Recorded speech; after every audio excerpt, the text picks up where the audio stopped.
கிறிஸ்துவில் பிரியமானவர்களே, ஆண்டவராகிய இயேசு கிறிஸ்துவின் இனிய நாமத்தில் உங்களை சந்திப்பதில் பெருமகிழ்ச்சி அடைகிறேன். இந்த தவ காலத்தில் நம் ஆண்டவரோடு நெருங்கி வாழ்வதற்கு இது ஒரு ஏற்ற காலமாக பார்க்கப்படுகிறது. இந்த தவ காலத்தின் வாயிலாக அநேக மக்கள் ஆண்டவரோடு ஜெபித்து பல ஒருத்தல்களை ஏற்படுத்தி கொண்டு வாழ்ந்து கொண்டிருக்கின்றார்கள்.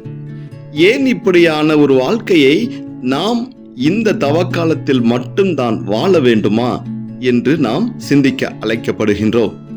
ஆண்டவர் கொடுக்கப்பட்ட 365 நாட்களை நாம் வாழ்ந்து கொண்டு இருக்கின்ற போது ஒரு குறிப்பிட்ட நாட்களை மட்டும் நாம் தேர்வு செய்து ஆண்டவர் நோக்கி அதிகமாக நாம் ஜெபிக்கின்ற காலம் என்று பார்த்தோமானால் அது இந்த தவக்காலமாகத்தான் இருந்து கொண்டிருக்கின்றது. இந்த 40 நாட்கள் மட்டும் நம் ஆண்டவரை பிடித்து அவரோடு ஜெபித்து ஒருத்தல் வாயிலாக நாம் அவரை தேடிக்கொண்டிருக்கின்றோம். இந்த காலம் முடிந்து விட்டது என்றால் மறுபடியுமாக நம்முடைய பழைய வாழ்க்கைக்கு நாம் கடந்து சென்று கொண்டிருக்கின்றோம். உண்மையான விதத்தில் எதற்காக ஆண்டவர் நம்மை விட்டு பிரிய வேண்டும்? எதற்காக கடவுள் தன் மகன் வாயிலாக நமக்கு மீட்பை கொடுக்க வேண்டும் என்று சிந்தித்து பார்க்கப்படுகின்ற போது, நம்மை மீட்டு எடுப்பதற்காக மணமகன் நம்மை தேடி மனித உருவிலை வந்து நம்மோடு வாழ்ந்து பல அதிசயங்களையும் அற்புதங்களையும் காணச் செய்து நம்மோடு வாழ்கின்ற போது நாம் அவருக்கு கொடுத்த பலன் என்ன என்பதை ஒரு சிலுவையின் வாயிலாக நாம் விளக்கி கொண்டிருக்கின்றோம். கிறிஸ்தவர்களுக்கு அடையாளமே அந்த சிலுவைதான். இயேசுவால் படைக்கப்பட்ட இயற்கைகள், மனிதர்கள், உலகில் வாழ்கின்ற அனைத்தும் அவரால் படைக்கப்பட்டதுதான். ஆனால் அந்த சிலுவை மரம் என்ன நினைத்திருக்கும்? என்னை படைத்த தெய்வமே, நான் சுமக்க வேண்டிய சூழ்நிலை இருந்து கொண்டிருக்கின்றதே, நான் எவ்வளவு ஒரு பாவியாக இருந்திருப்பேன். இதோ அவர் கொடுத்ததுதான் இந்த உயிர், அவரை சுமக்கக்கூடிய ஒரு சூழ்நிலை வந்து விட்டதே. என்னை படைத்த இறைவனுக்கு நான் ஒரு சுமையாக மாறிவிட்டேனே. என்னை படைத்த இறைவனை என் வாயிலாக நான் கொலை செய்து விட்டேனே. இதோ என்னை படைத்த இறைவன் மறைவுக்கு நான் காரணமாகிவிட்டேனே என்று மரம் சிந்தித்ததாம். அன்பார்ந்தவர்களே, ஆண்டவரால் படைக்கப்பட்ட அந்த மரத்திற்கு இருக்கக்கூடிய ஒரு விசுவாசம் கூடி நமது வாழ்க்கையில் இருக்கின்றதா என்று பார்த்தோமானால் அது ஒரு கேள்விக்குறியாகத்தான் இருந்து கொண்டு இருக்கின்றது. உலகை படைத்த ஆண்டவரை பார்த்து நிலங்கள் சத்தமிட்டதாம். ஐயோ, இந்த உலகத்தை எல்லாம் படைத்த உமக்கா இந்த கதி நேர வேண்டும்? நீங்க தானே இந்த உலகத்தை படைத்தீர்கள். இந்த உலகத்தில் உள்ளது எல்லாம் உமக்கு சொந்தமானதே. இதோ உம்முடைய இரத்தம் என்மேல் விழுகப்படுகின்ற போது நிலங்கள் எல்லாம் இரத்தமாக மாறுகின்ற போது நிலம் ஆண்டவரை பார்த்து கேட்டதாம், நீங்க தானே என்னை படைத்தீர்கள், இந்த உலகத்தெல்லாம் படைத்தது நீங்க தானே. இதோ 9 கண்ணீர் என்மேல் விழுகப்படுகின்ற போது என் மனம் உடைந்து போகின்றது. இதோ உமது இரத்தம் நிலமாகிய என்னை நனைக்கப்படுகின்ற போது, இரத்தம் என் மீது பட்டு உறைகின்ற போது என் இதயம் நின்று விடுகிறது. என்னை மிதித்து சென்றவர்கள், என் மேல் நடந்து சென்றவர்கள், என்னை வைத்து பயன்பெற்றவர்கள், என்னை வைத்து உணவுக்காக பயன்படுத்தினவர்கள், என்னை வைத்து எத்தனையோ காரியங்களை செய்தவர்கள், என் வாயிலாக நீரை பெற்றவர்கள், நிலமாகிய என்னை உமது இரத்தம் நனைத்து கொண்டிருக்கின்றது. உம் கண்ணீர் நனைத்து கொண்டிருக்கின்றது. இந்த இரத்தமும் கண்ணீரும் தான் எனக்கு உணவாக. எப்படி நிலத்திற்கு மழை நீர் முக்கியமோ நிலத்திற்கு நீர் எவ்வளவு முக்கியமோ அந்த நீரை பெற்றுதான் நான் மக்களுக்கு பலன் கொடுக்க வேண்டும், நான் மக்களுக்கு உணவு கொடுக்க வேண்டும், மக்களுக்கு ஆகாரம் கொடுக்க வேண்டும், நீர் கொடுக்க வேண்டும். அந்த நீருக்கு பதிலாக உமது கண்ணீரும் உமது இரத்தமும் எனக்கு உணவாக வந்து கொண்டிருப்பது எனக்கு வேதனை அளிக்கின்றது. நிலம் சொன்னதா இவ்வாறு? ஆனால் மனிதன் சொன்னானா, இதோ இவனை சிலுவையில் அறையும், இவனை சிலுவையில் அறையும், இவன் எனக்கு வேண்டாம் என்று.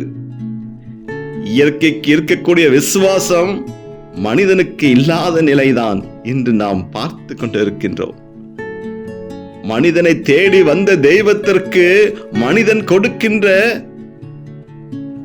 தண்டனை மரணம், இழிவு, அவமானம், சாட்டையடி, முள்முடி. இவன் சோதித்து பார்க்கின்றான், இதோ அவன் இறந்து விட்டானா என்று சொல்லி அம்புகள் எய்து அவன் உயிரோடு இருக்கின்றானா இல்லையா என்று சொல்லி இயேசுவை சோதிக்கின்றார்கள். அன்பார்ந்தவர்களே, இன்றைய தினத்தில் கூட நம்மளுடைய வாழ்க்கையில் பலரை நாம் சோதித்துக் கொண்டிருக்கின்றோம். அவர்கள் நல்லவர்களா கெட்டவர்களா என்று அல்ல, அவன் எனக்கு ஏற்றவனாக இல்லை, அவன் எனக்கு எதிர்மறையாக செயல்பட்டு கொண்டிருக்கின்றான், அவனை எப்படி வீழ்த்துவது, அவனை எப்படி அழிப்பது, அவன் எனக்கு முன்பாக உயர்ந்த நிலையில் வாழக்கூடாது,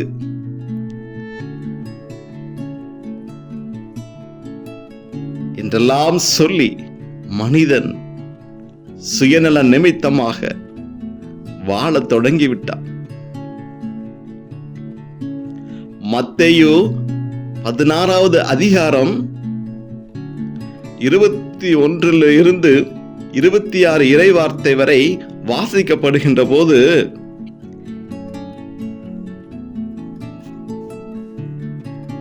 இயேசு தம் சாவை முதன்முறையாக முன்னறிவிக்கின்றார்.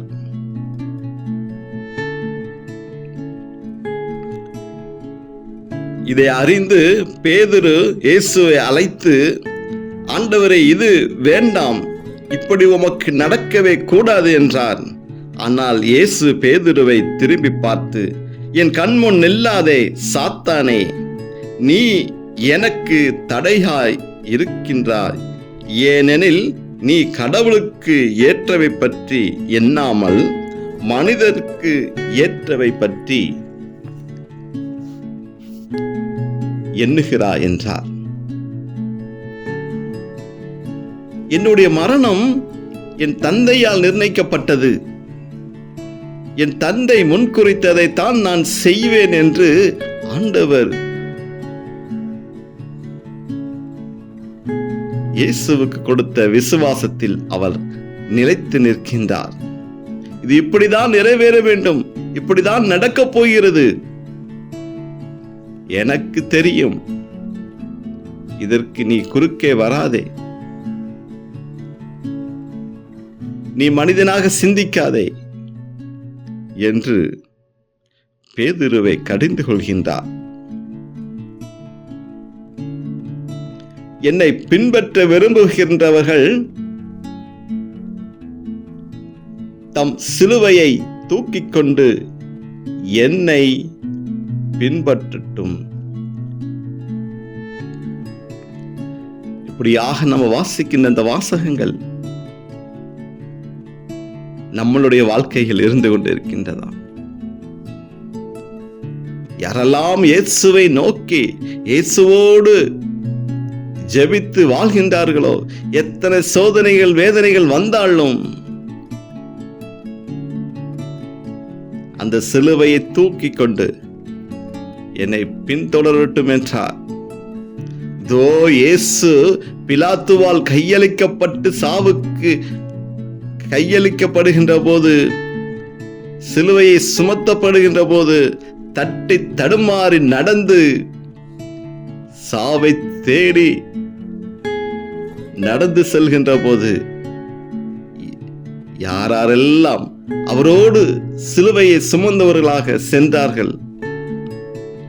இயேசு வாழ்கின்ற போது பல அற்புதங்களையும் அடையாளங்களையும் பல விடுதலைகளையும் காணச் செய்தார். மக்கள் கூட்டம் கூட்டமாக அவரை தேடி சென்றது. எத்தனை அதிசயங்கள், எத்தனை அற்புதங்கள், எத்தனை விடுதலைகள் நாம் விவிலியங்களே பார்க்கப்படுகின்றோம். அநேக அற்புதங்கள், அதிசயங்கள். அது மட்டும்தானா என்று நாம் சிந்திக்கப்படுகின்ற போது அது மட்டுமல்ல, இதை காட்டிலும் இன்னும் பல அற்புதங்கள், அடையாளங்கள் அவரால் செய்திருக்க கூடும். அதெல்லாம் விவிலியங்களில் இடம்பெறாமல் இருந்திருக்கலாம். அப்படிப்பட்ட தெய்வத்தை தேடி தேடி ஓடின மக்கள் எத்தனை ஆயிரம் பேர். எங்கே ஒரு இடங்களில் அதிசயம் நடக்கின்றதோ, அற்புதங்கள் நடக்கின்றதோ, விடுதலை நடக்கின்றதோ, இன்றும் வாழ்கின்ற மனிதர்கள் நாம் தேடி தேடி ஓடிக்கொண்டுதான் இருக்கின்றோம். குடும்பத்தில் பிரச்சனைகள் வருகின்ற போது, வாழ்க்கையில் பிரச்சனை வருகின்ற போது, இதோ இந்த ஆலயங்களுக்கு செல்லலாமா, இதோ இந்த ஜெபிக்கின்ற மனிதன் நோக்கி செல்லலாமா, இதோ இந்த மனிதன் ஜெபிக்கப்படுகின்ற போது எனக்கு விடுதலை வருமே, இதோ இந்த ஆலயங்களுக்கு சென்று ஜெபிக்கப்படுகின்ற போது விடுதலை வருமே, இதோ இந்த புனிதருடன் வேண்டுகின்ற போது எனக்கு விடுதலை வருமே, இதோ இந்த ஜெப கூட்டங்களில் கலந்து கொள்கின்ற போது எனக்கு விடுதலை வருமே என்றுதானே இன்று நாம் தேடிக்கொண்டு இருக்கின்றோம். இதற்குத்தானே நம்ம காத்து கொண்டு இருக்கின்றோம். எத்தனை ஆசீர்வாத கூட்டங்கள், எத்தனை எழுப்புதல் கூட்டங்கள், எத்தனை நோயிலிருந்து விடுதலை கூட்டங்கள், இப்படியெல்லாம் இன்று அநேக ஜெப வழிபாடுகள் நடந்து கொண்டிருக்கின்றது. மனிதர்கள் தேடி தேடி சென்று கொண்டிருக்கின்றார்கள். இதோ இந்த இடத்தின் வாயிலாக எனக்கு ஒரு விடுதலை வராதா, என் குடும்பத்தில் ஒரு மாற்றம் வராதா? ஆனால் அன்று சிலுவையை சுமத்தி விட்டு இன்று அந்த சிலுவையை, நாதரை தேடி அலைந்து கொண்டு இருக்கின்றோம். அன்று இயேசு சிலுவையை சுமந்து செல்கின்ற போது அவரோடு நாம் பயணிக்கப்படவில்லை. அவருக்கு உதவக்கூடிய எண்ணங்கள் நமக்கு வரவில்லை. ஒன்றோ இரண்டோ மனிதர்கள் மட்டும்தான் அந்த பாடுகளிலும் வேதனைகளிலும் அவருக்கு உதவினார்கள். மீதி இருந்த கூட்டம் எல்லாம் இவனுக்கு இப்படிதான் வேண்டும், இவனுக்கு இப்படிதான் நடக்க வேண்டும் என்று ஏளனமாக பேசின குரல்கள் எத்தனை எத்தனை. ஆனால் அதே இயேசுதான் சிலுவையில் அறைந்து மரித்து மீண்டுமாக உயிரோடு எழுந்து இன்று நமக்கு அதிசயங்களும் அற்புதங்களையும் விடுதலைகளையும் கொடுத்து கொண்டிருக்கின்றார். அதே இயேசுவின் நாதரை தேடிதான் ஒவ்வொரு விடுதலை கூட்டங்களுக்கும் சென்று கொண்டு இருக்கின்றோம், தியானங்களுக்கு சென்று கொண்டு இருக்கின்றோம். அதன் வாயிலாக அற்புதங்களை இன்று நாம் பெற்றுக் கொண்டு இருக்கின்றோம். அன்பார்ந்தவர்களே, இயேசு இயேசு என்று சொல்கின்ற போதுதான் விடுதலை உண்டாகின்றது, அற்புதங்கள் நடந்து கொண்டிருக்கின்றது, அதிசயங்கள் நடந்து கொண்டிருக்கின்றது. இதோ இந்த தவக்காலத்தில் நாம் நல்ல ஒரு முடிவெடுப்போம். இந்த தவக்கால மனமாற்றத்தின் காலம், என் பாவங்களை மன்னிப்பு கேட்கின்ற காலம், பிறருக்கு உதவக்கூடிய காலம், பிறருக்கு உதவிக்கர நீட்டுகின்ற காலம், பிறர் மீது சுமத்தப்பட்ட சிலுவையை அவன் சுமக்கக்கூடிய காலம். இயேசுவினுடைய பாடுகளை சிந்தித்தவர்களாக இந்த 40 நாட்கள் தியானத்தோடு இருக்கின்ற காலம், ஜெபத்தோடு இருக்கின்ற காலம். அன்பார்ந்தவர்களே, ஆண்டவராக இயேசு கிறிஸ்து உங்களோடும் என்னோடு வாழ்ந்து கொண்டிருக்கின்றார். நாம் செய்கின்ற தானம் தர்மத்தின் வாயிலாக நம்மளோடு வாழ்ந்து கொண்டிருக்கின்றார். வார்த்தையோடு வாழ்ந்து கொண்டிருக்கின்றார். இரத்தத்தோடு உடலோடு வாழ்ந்து கொண்டிருக்கின்றார். மறந்து விடாதவர்களாக, மன்னிப்பு கேட்கக்கூடியவர்களாக, பாவ பலவீனங்களை அறிக்கையிட்டு புதிய கிறிஸ்தவர்களாக, புதிய மனம் கொண்டவர்களாக மாறுவதற்கு இந்த தவக்காலத்தில் நம் ஆண்டவரோடு ஜெபிக்கப்படுகின்ற வேளையில் ஆண்டவர் நிச்சயமாக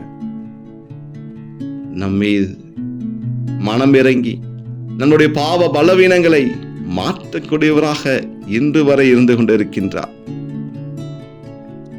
ஏனோ தானோ என்ற தவக்காலங்கள் வந்து கொண்டிருக்கின்றது.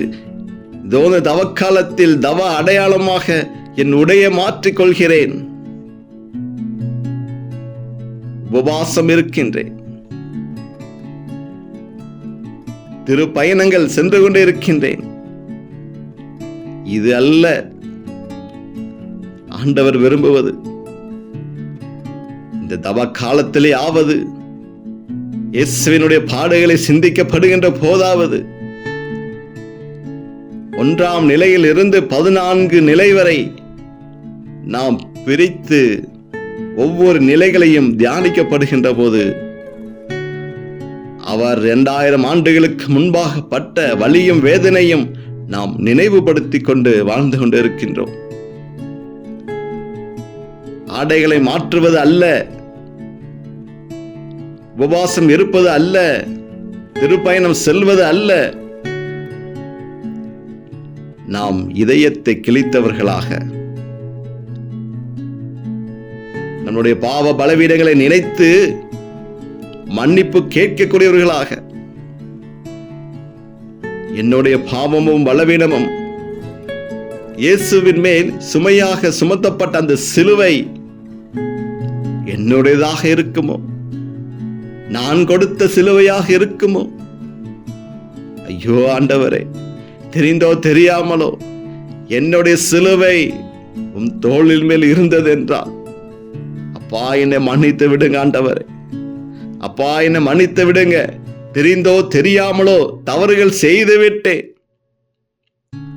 ஐயோ, அந்த தவறுகளை நினைத்து பார்க்கப்படுகின்ற போது என் கண்களில் வருகின்ற கண்ணீர்கள், சிந்தையில் வருகின்ற அந்த அசிங்கமான சூழ்நிலை, நான் வாழ்ந்த வாழ்க்கை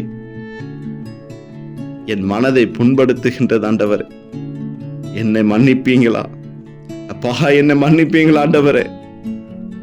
அப்பா, என் வாழ்க்கையில் ஏற்பட்ட தவறுகளுக்காக என்னை மன்னிங்க ஆண்டவரே. அப்பா, இனிமேல் நான் எந்த சிலுவையும் உமக்கு நான் கொடுக்க போவதில்லை ஆண்டவரே. இனிமேல் எந்த சிலுவையும் நான் உமக்கு சுமத்த போவதில்லை. நான் பலரது சிலுவைகளை ஏற்க நான் தயாராக இருக்கின்றேன். என் மீது சிலுவையை சுமத்துங்க ஆண்டவர். பிறரது சிலுவையை நான் சுமக்க தயாராக இருக்கின்றேன். என்னை மன்னித்து விடுங்க அப்பா. இயேசுவே, என்னை மன்னித்து விடுங்க. என் நிமித்தமாக என் குடும்பத்தில் ஒரு ஆசீர்வாதம் வரணும். என்னோடு நெருங்கி பழகி வாழ்கின்ற மக்களோடு ஒரு ஆசீர்வாதம் வரணும். உமது வார்த்தை என் உள் பல விளைச்சலை தரணும் ஆண்டவரே. உமது வார்த்தை என் உள்ளத்திலே பல விடுதலையை தரணும் ஆண்டவரே. உமது வார்த்தைகள்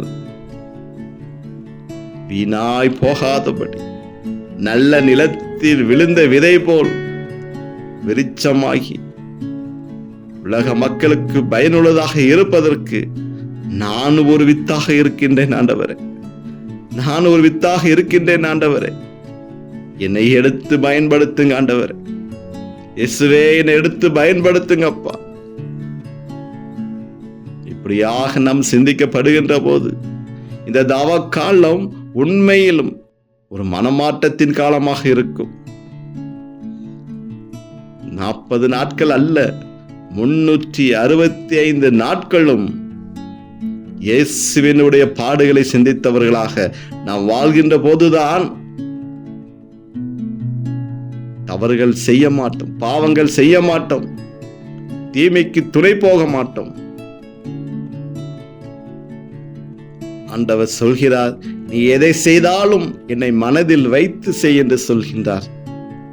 இந்த வார்த்தையை மட்டும் நாம் பிடித்து வாழ்கின்ற போது நம்மளுடைய வாழ்க்கையில் தவறுகள் வராது, பாவ பலவீனங்கள் வராது, தீமைகள் கடந்து வராது. நாமும் கிறிஸ்தவனாக வாழ்வதற்கு அது உண்மையான காலமாக இருக்கும். இப்படி வாழ முற்படுவோமா? நிச்சயமாக இந்த தவக்காலம் உங்களுக்கும் எனக்கும் ஒரு ஆசீர்வாதமான காலமாக இருக்கும். சிலுவையை மற்றவர்கள் மேல் சுமத்தாதவர்களாக, மற்றவர்களுடைய சிலுவையை நாம் சுமந்தவர்களாக வாழ்கின்ற போது ஆண்டவர் நிச்சயமாக நம்மை நிறைவாக ஆசீர்வதிப்பார். அன்பின் பரலோக பிதாவே, இந்த நாளை கொடுத்ததற்காக நன்றி செலுத்துகிறோம். அப்பா, உம்முடைய பாடுகளை நாங்கள் தியானித்ததற்காக நன்றி செலுத்துகிறோம் ஆண்டவரே. நிச்சயமாக ஆண்டவரே, நீங்க என்னை குணப்படுத்துவீங்க, நீங்க என்னை ஆசீர்வதிப்பீங்க, நீங்க கிருபையினால் நடத்துவீங்க என்ற விசுவாசத்தோடு இந்த தவக்காலம் எனக்கு ஒரு மனமாற்றத்தின் காலமாக இருக்க வேண்டும் என்று நான் விசுவசிக்கிறேன். அப்படியான ஆசீர்வாதங்களை இந்த காணொளியை பார்த்து கொண்டு இருக்கின்ற ஒவ்வொருடைய உள்ளத்திலும் நீங்க ஒரு ஆசீர்வாதத்தை கொடுக்க வேண்டுமான்னு ஜெபிக்கிறேன் ஆண்டவரே.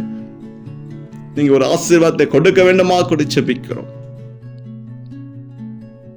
உங்களுடைய உடலும் இரத்தமும் எங்களை வாழ வைக்கக்கூடியதாக அப்படியான ஒரு ஆசீர்வாதத்தை எங்களுக்கு கொடுத்திருக்கிறீங்க. என்னாலும் என்னோடு நீங்க வாழ்ந்து கொண்டு இருக்கின்றீங்க. இனிமேல் என் வாழ்க்கையில் பாவம் இருக்காதாண்டவரே. அப்பா, இனிமேல் இந்த பிள்ளைகளுடைய வாழ்க்கையில் பாவம் இருக்காதாண்டவரே. நாங்கள் மனம் மாறியவர்களாக, மன்னிப்பு தேடியவர்களாக வாழ்வதற்கு ஆண்டவர்தாம் ஆசீர்வாதத்தை கொடுக்க வேண்டுமா கூட ஜெபிக்கிறோம் ஆண்டவரே. அப்பா, இந்த இணைப்பில் பார்த்து ஜெபித்துக் கொண்டு இருக்கிற பிள்ளைகளுக்கு ஆண்டவர் ஆசீர்வாதத்தை கொடுங்க, மன்னிப்பை கொடுங்க ஆண்டவரே. பிள்ளைகள் எந்தெந்த தேவைகளோடெல்லாம் காத்து கொண்டு இருக்கின்றார்களோ அந்த தேவையெல்லாம் இயேசுவின் நாமத்தில் நீங்க நிறைவேற்ற கொடுக்க வேண்டுமா கூட ஜெபிக்கிறோம் ஆண்டவரே. வல்லமையுள்ள ஆண்டவர் தான் பிள்ளைகளுடைய தேவைகளை எல்லாம் சந்தித்து ஆசீர்வாதத்தை கொடுக்க போவதற்காக நன்றி செலுத்துகிறோம். தொடர்ந்து எங்களை ஆசீர்வதித்து வழிநடத்த வேண்டுமாய் இயேசுவின் நாமத்தில் ஜெபிக்கின்றோம் நல்ல பிதாவே. ஆமென்.